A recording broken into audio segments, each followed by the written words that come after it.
From roadside kitchens to greenhouses, new sources of income are emerging across rural Uzbekistan. This is Business Line Uzbekistan. Hello and welcome. Across the country, small-scale businesses and family initiatives are becoming a key source of income, especially in rural areas. The government aims to reduce poverty from 5.8% to 2.8% by the end of this year, while lowering unemployment from 4.8% to 4.5%. More than 260,000 low-income families are expected to receive support to build sustainable livelihoods. This is how it's taking shape on the ground.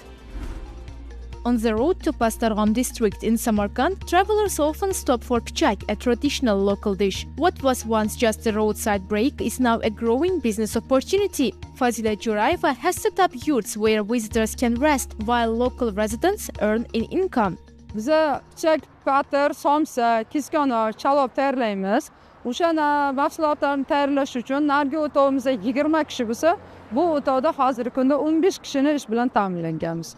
In Joel Qosim Mahalla, services like this are becoming an additional source of income alongside farming and small-scale production.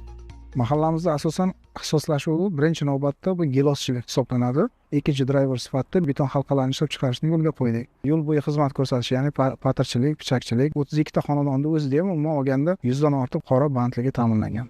Agriculture remains central to rural livelihoods, but it's increasingly supported by targeted programs. Across Uzbekistan, over 900 vulnerable mahallas have access to nearly 100,000 hectares of land, subsidies and modern irrigation systems. Farmer Unmasjon Jurayev expanded his greenhouse and added beekeeping, creating income from multiple sources.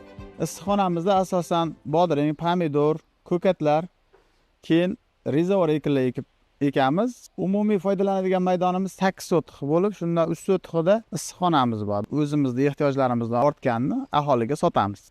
Asalarichilikda bu yil qariyb 50 ta oilada arimiz bor.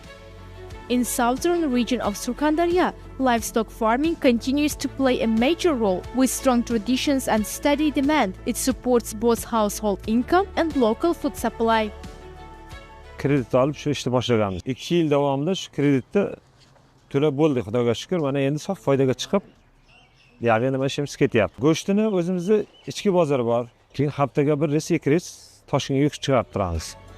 These efforts are part of a broader shift to bring economic activity closer to communities. The Mahalla system is now at the center of this approach, with local authorities helping residents access loans, land and training.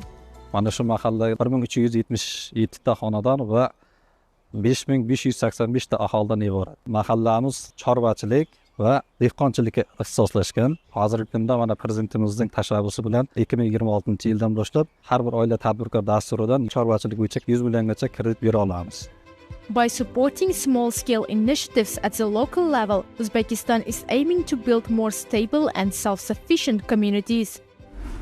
Joining us now is Gulnoza Alimova, spokesperson for the Ministry of Poverty Reduction and Employment. Thank you for being with us. What broader measures are being implemented and what results are we seeing so far?